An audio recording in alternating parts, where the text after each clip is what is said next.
புதிய ஆயுதங்களுடன் களமிறங்கும் ஈரான் நீண்டகால போருக்கு தயாராக இருப்பதாகவும் அடுத்த கட்ட தாக்குதல் வலிமிகுந்ததாக இருக்கும் என்றும் அமெரிக்காவிற்கு எச்சரிக்கை. கடும் அழுத்தத்தில் ட்ரம்ப். மத்திய கிழக்கில் பதற்றம் நாளுக்கு நாள் அதிகரித்து வருகிறது.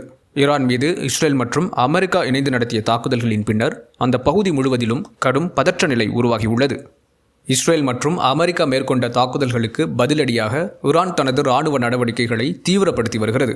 இதுகுறித்து ஈரான் தரப்பில் வெளியிடப்பட்ட அறிக்கையில் இந்த மோதல் நீண்ட காலமாக நீடிக்க வாய்ப்பு இருப்பதாகவும் அதற்காக ஈரான் முழுமையாக தயாராக இருப்பதாகவும் தெரிவிக்கப்பட்டுள்ளது.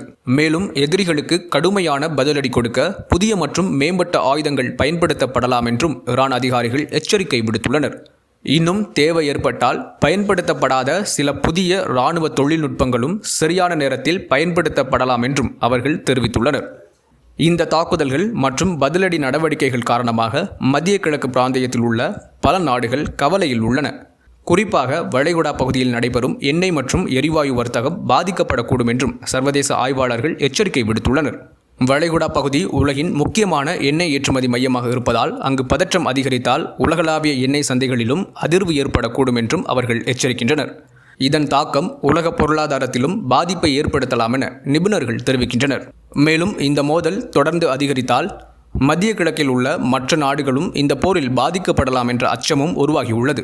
அதனால் இந்த நிலைமை சர்வதேச சமூகத்தின் கவனத்தை ஈர்த்துள்ளது. கடுமையான தாக்குதல்களுக்கு பின்னரும் ஈரானின் இந்த அறிவிப்பு அமெரிக்கா மற்றும் இஸ்ரேலிடையே கடும் பதற்றத்தை ஏற்படுத்தியுள்ளது.